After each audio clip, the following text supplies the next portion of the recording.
I discovered the other day when I couldn't get this thing to work that the machine was broken. I was really happy about that because it wasn't me. I thought I had destroyed it and it just wouldn't work for me. But it is working. I want to begin today's lecture with an example for you that I didn't get to show you the other day. And this is from the Beggar's opera. And in the scene you're going to see, and I'm not going to show you the whole thing, I'm going to show you part of it. This is where McKeith, the highwayman, professes his love for Polly, who he secretly marries. And it's a short little scene, and you'll get show you what the costumes might have looked like, and it will give you an idea of the kind of music that would have been sung in this show that had 69 songs in it. This is just one of the 69. This is from a film that was made of the story, and the legendary actor Laurence Olivier plays McKeith. So if we could just start that. I will love you all the day.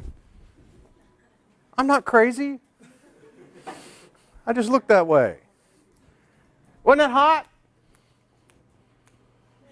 Yeah. In the 1700s, that was hot. That was a popular song. Everyone would have joined in. You would have all sang. You would have had a good time. And you'd ordered some more ale, and you'd sing even louder the next one. It's like karaoke. The more drinks you get, the worse it gets. But you think you're fabulous. God, I was hot singing out. Guns N' Roses, I got them, man. I should be out there. That was the karaoke of its time. Okay, you would have sung along with it. All right, now I talked the last time. Let's jump ahead to the second one on here. I talked the last time about vaudeville, and I wanted to show you a scene of what a vaudeville would look like. And this is from a film called The Naughty 90s. It's an Abbott and Costello film. And in the Naughty 90s, they are on a riverboat. And it's supposed to be the 1890s.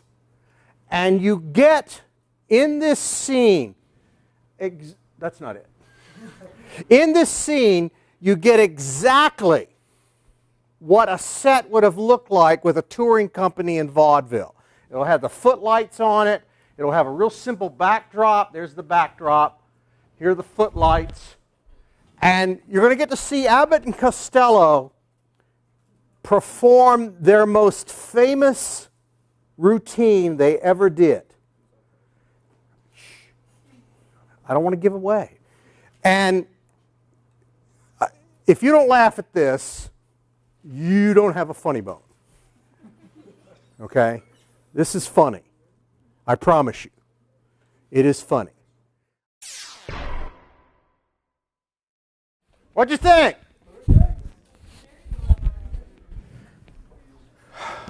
How many of you have ever seen that before? Heard it, I haven't seen it. Group of you. Okay, good. That is considered, people in the film industry have gone back and they've looked at routines that have been done in movies, and that's considered the funniest routine in the history of film. I think it's true. I just to have memorized that to begin with, or to come up with the idea for it, it's very, very witty. Who's on first? Those guys did it countless times. And what's funny, if you YouTube it, you can find a lot of versions of it. They did it on their TV show. They did it in this film. They did it in vaudeville. They did it in burlesque. And they even did it during World War II over in Europe. They entertained troops. In fact, one of the funniest versions of this is them, the film quality is not good, but somebody filmed them entertaining troops during World War II, and they dirtied it up a little bit for the soldiers. So in the end, it wasn't, I don't care. It was, I don't give a damn, was how they ended it. And that's what's funny about it, is even though they had those lines down, they changed it. It changed from time to time, and they just went with whatever came out of their mouths. And it's pretty funny. But the way they played that, that's how a vaudeville show would look like. The comedians would come out, they would perform. When they finished, the monologuist, who would be the Bud Abbott character, would then introduce the next group, and somebody else would come out and perform, and there'd be songs and dances, or whatever it might be in terms of the variety show. And you saw how that's presentational. They played it to the audience. They talked to the audience. That's vaudeville did. They did that totally. Okay. Any questions about that? The next influence on modern musical theater, as we know it now, are called revues.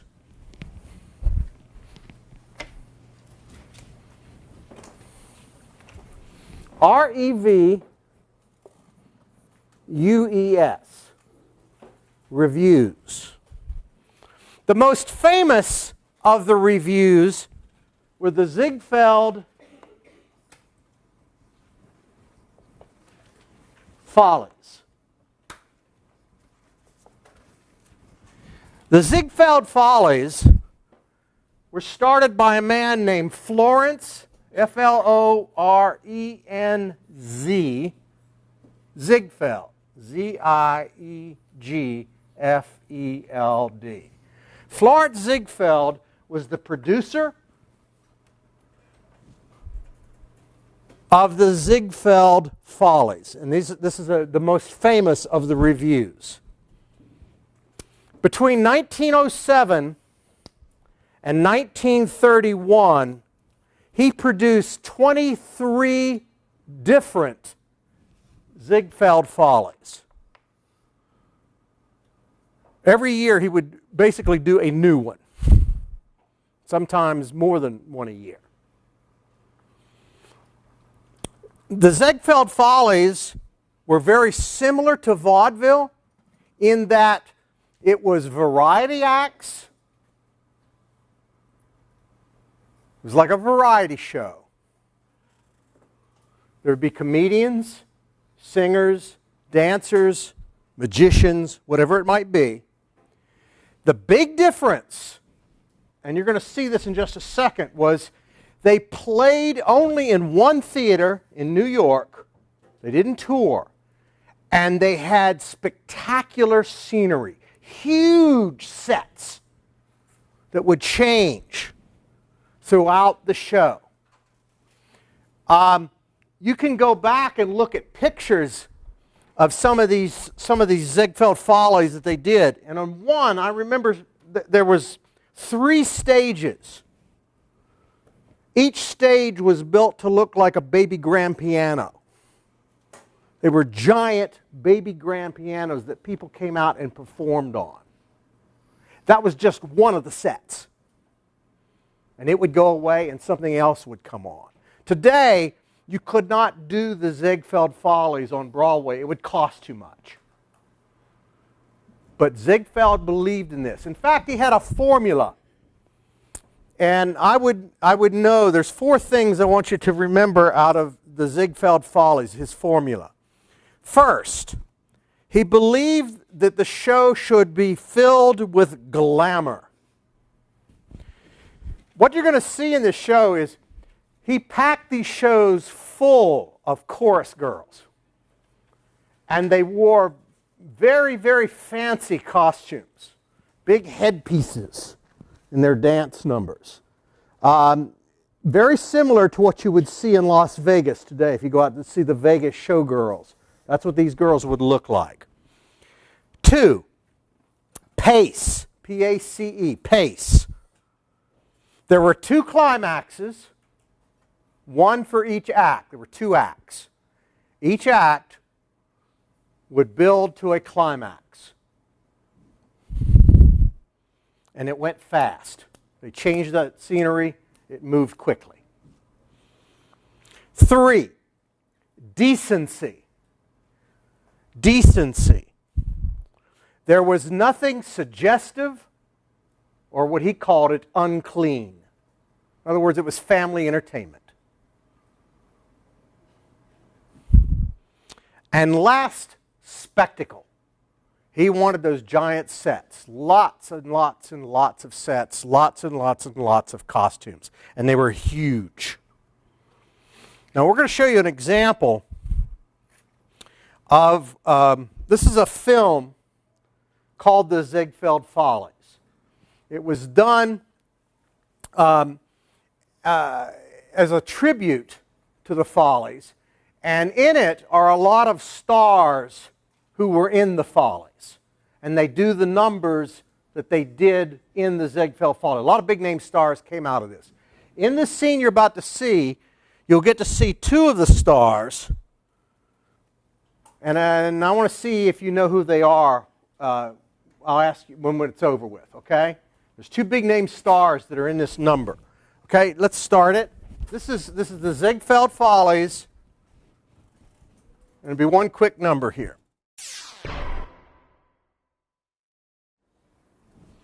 Who's the star?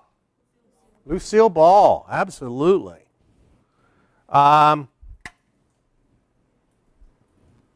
was the other star? Fred Astaire. Both of them performed in the Ziegfeld Follies.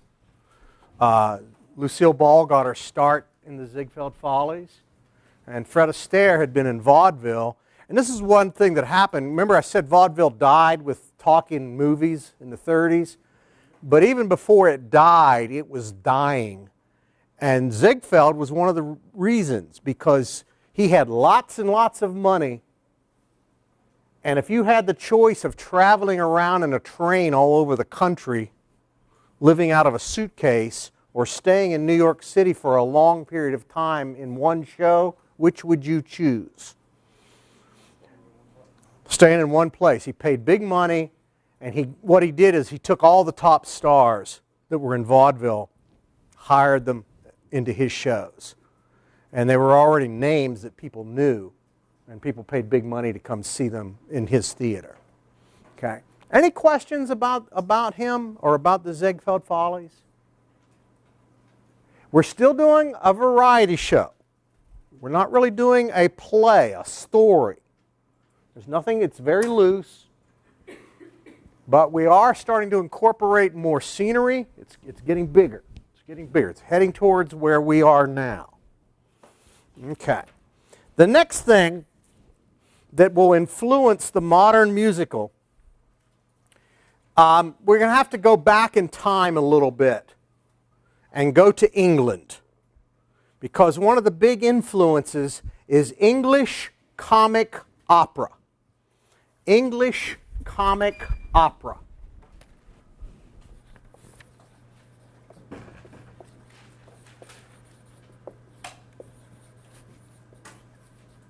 The most famous composers of the English comic opera are Gilbert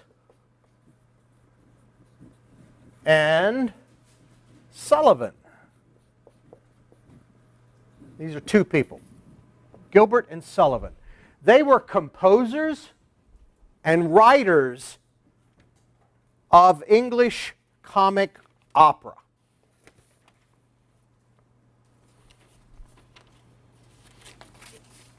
Arthur Sullivan and W.S. Gilbert, I'll never ask for their first names, teamed up. They were quite famous for their time. What's funny, if you go back and study these guys, they hated each other. And they would only get together to write a show, and then they wouldn't see each other for a while. They loathed each other.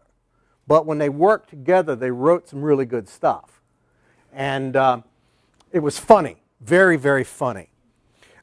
English comic opera becomes very popular in the last half of the 19th century, so near the end of the 1800s.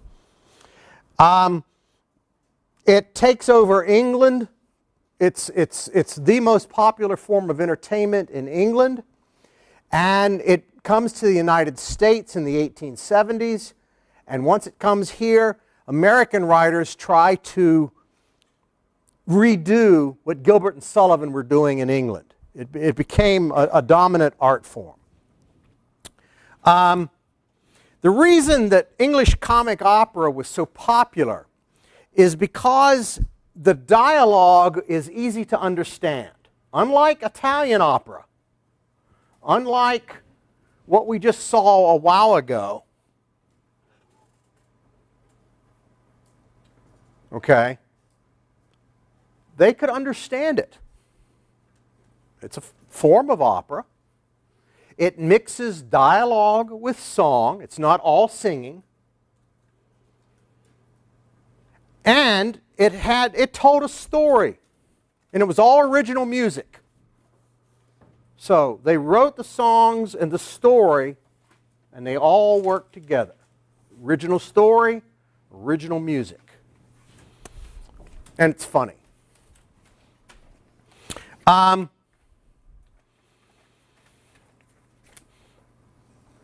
One of my favorite of the comic operas, and they wrote a number of them, but one of my favorites is called The Pirates of Penzance.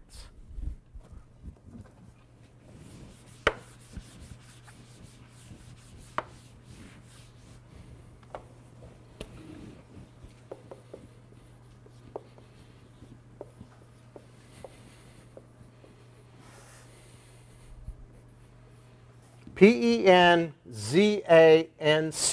The Pirates of Penzance. Do any of you know this story? One, two, few of you. The Pirates of Penzance is typical of their operas.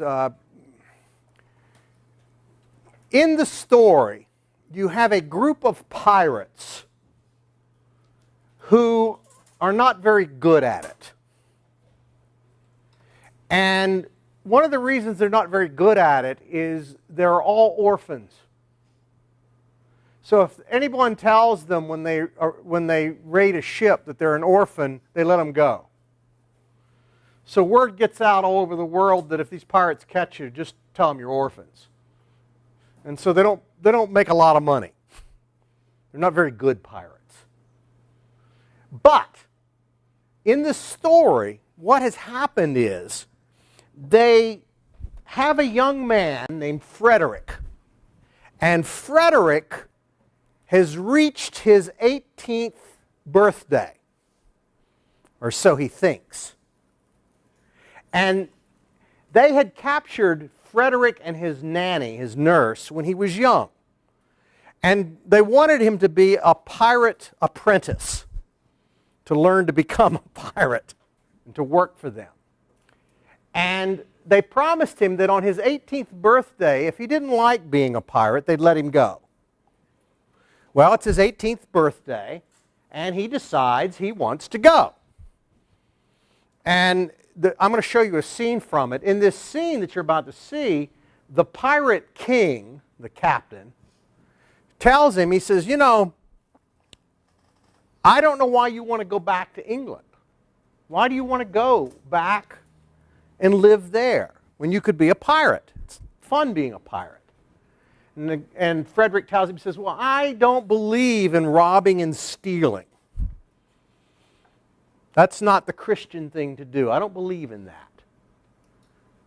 And so the pirate king turns to him and says, well, I may rob and steal, but I'm honest about it. When you see the black flag, I'm telling you I'm going to rob and steal. When you go back to civilization, bankers won't do that. Business people will not do that. They're just going to rob from you and tell you they're honest. Politicians are going to rob from you and tell you you're honest, that they're honest. And Frederick has to then listen to a lecture about that. And that's the song we're going to hear, which is called The Pirate King. Let's listen to that, and then I'll fill in what happens to Frederick. This is This is from a film. What is great about this film is they took it had been on Broadway. They closed the Broadway show, and that whole cast made the movie. And they blocked it as it would have been done in the play. The only thing that's different in this is you'll see around the ship there's real water. They would have had fake waves. It wouldn't have been real water. But for the movie, they have real water just for one joke that you're going to see in it, a little visual joke. Okay, this is the Pirate King from the Pirates of Penzance.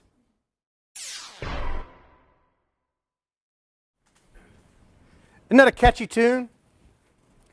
It's one of the things bad about Gilbert and Sullivan. They're full of catchy tunes. And you know what's going to happen later today? You're going to be walking along campus, or you're going to be at supper. Da-dun, da-dun, da-dun, da-dun, da-dun, da-dun. It'll haunt you right when you're getting ready to do something that you really want to do, and that tune's going to pop in your head. The whole show is full of tunes like that. That's why people liked it. They also, if you watch cartoons or watch commercials, especially old cartoons, you'll hear a lot of Gilbert and Sullivan tunes with new words because they're so catchy. I Am a Pirate King is in a famous cartoon about a sailor. Popeye. They just changed it just a little bit. It's Popeye the Sailor. It's Popeye the Sailor Man. Also, SpongeBob SquarePants. SpongeBob. Taken right from that. We just changed it a little bit. Happens a lot. This is a funny story. What happens is he leaves, he goes to shore, and he meets a girl. In fact, he meets a whole bunch of girls. There's a whole family, and there's like 10 or 12 sisters. And he falls in love with one of them, and they have a father who's the major general. He's a retired military officer. And what happens is the pirates show up, and they capture Frederick back, and then decide that they need the girls because they're going to marry them. They're all bachelor pirates, and they decide that they need to have wives now. And there's a big battle scene between the British police. These bobbies come out with the helmets that all look like Charlie Chaplin, and they do battle. And guess who wins? The pirates. Yeah, the bobbies are terrible. And they win. And then they pull a joke on Frederick. We discover that Frederick, they tell him, sorry, your contract is not over. We said your 18th birthday. And he said, yes, this is the 18th year of my birth. And they went, no, you were born on February the 29th. That means on leap year. So they divide his age by 4. Says, you have a while yet on your contract. And he doesn't like that. And eventually, there's a happy ending. Frederick gets to marry the girl that he's fallen in love with. And the pirates decide to go back out to sea and be pirates because that's what they like to do. It's very funny. But it's full of tunes, full of songs. Songs help tell the story. And I swear, if you listen to some of this music, it will not get out of your head. It will be there forever. It's fun stuff, though. All right. This is important because what happens out of this in terms of modern theater is we now have an original score, the music, and an original story. And it's all being told with dialogue, song, and dance. It all helps tell the story. Yeah. we're getting there. There's already stuff on Broadway, okay? Broadway's with us, but the Broadway musical hasn't really matured yet. Most of the musicals up to this point are more like vaudevilles. They're just there's no story or very loose story. And the music might not necessarily have been written for that show. They just stick it in there. But this, being original, and it was so popular, it gave the idea to do something in terms of musical theater here in the United States. Okay. That takes us to the next very important person. It's a gentleman by the name of Jerome Kern. Jerome Kern.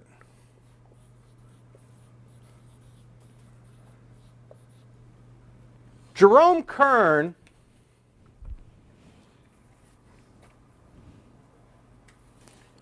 came up with an idea which he called the book. That is very important to remember. And the principle of the book.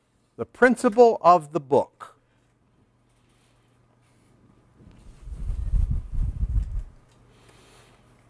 What Jerome Kern did was with the principle of the book, is he said, theater, and this is what we were just talking about, theater cannot be just a collection of musical numbers, musical theater. It's got to tell a story. And it needs to be original music tied to the dialogue that will tell a complete story.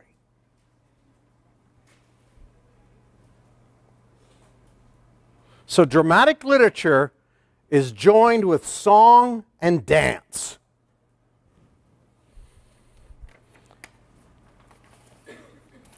He applies the principle of the book to a play, a musical play, called Showboat. Showboat. 1927. Showboat. This sounds like a test quote. It was the foremost and popular achievement of the musical theater of the 1920s. The foremost and popular achievement of the musical theater of the 1920s.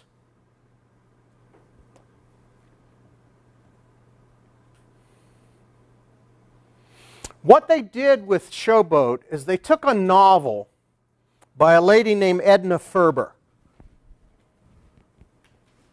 and they rewrote the novel into a musical play. And our friend, who you've already met, Florence Ziegfeld, produced it. Jerome Kern wrote the score for it. And another guy who's going to be real big in musical theater, Oscar Hammerstein, wrote the lyrics. It's a play. What's interesting about Showboat, it's not funny. It's not musical comedy. It's a serious story. Though there is comedy in it, it is a serious story. It has a lot of famous songs in it, and it's completely going to change what is called musical theater. Everything after Showboat would use Showboat as a model. It revolutionizes Broadway. The basic story in Showboat, it takes place on a riverboat. It's supposed to be in the 1890s. One part of the story is about race relations. In it, you have an African-American woman who is in love with a white man. They They are deeply in love, and he ends up, and she ends up leaving this theater company that works on the Showboat because it was against the law in Mississippi, where they are, for a white and a black person to be together. And rather than deal with that, they leave together. It makes a statement about race and race issues. It also is a love story. They're not the main characters. They're just some of the characters. There's several plots in the story. The other plot follows another young girl who's on the boat. She falls in love with a gambler, and they have a real hard, rough road together. She deeply loves him, but he is a gambler. Their relationship is very rocky. He leaves her for a while. They eventually have children. The play takes place over a long period of time. And eventually, their child becomes a star on Broadway. That's how it ends. It ends with a happy ending. So it is a serious story told through song, dance, and dialogue. One of the most famous songs in this show is a song called Old Man River.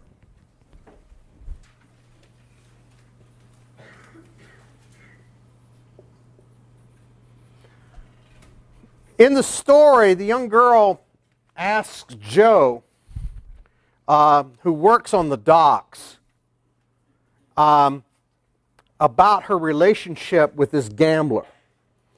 And she wants advice from him. And he basically advises her, this guy's trouble. She doesn't listen to him, but he advises her. And he sees her just kind of fawning all over this guy. And finally, he starts to compare life to the Mississippi River, which he's worked on all his life.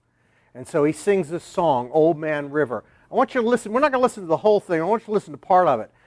The version that I have on here is sung, I think, the most beautiful version that you'll hear. It's by Paul Robeson. And we're going to hear a lot more about Paul Robeson later in the class. Paul Robeson is one of the great African-American actors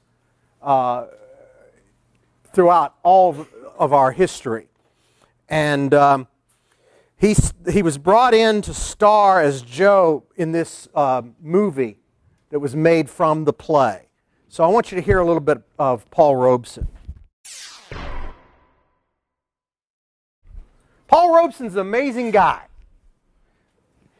Later on in life, he would give up acting. He'd stop acting, and he did so because he became friends with Martin Luther King. And he gets involved in the civil rights movement. And then he traveled around the world, not just in the United States, but helping people with equal rights. He was a huge fighter for civil rights and equal rights all over the world. But what I found great about Paul Robeson is Paul Robeson was in law school in New York, studying to be a lawyer.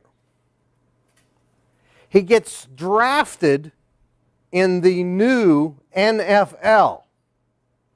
He plays for 2 different NFL teams while in law school and acts. Performs at the Cotton Club in New York as a singer and acts on Broadway, ends up acting on Broadway. Gets his law degree. And that's how he ends up in the civil rights movement, because he's a lawyer. Starred in countless movies and in a lot of stage shows. And he had that beautiful singing. His speaking voice is beautiful too. But how many people do you know that can be a lawyer, NFL player, and actor? Yeah, and do them all well. He was an amazing individual. Okay, I'm a little behind in my lecture. I'm going to finish musical theater next time, and then we'll continue on. All right? So, see you then.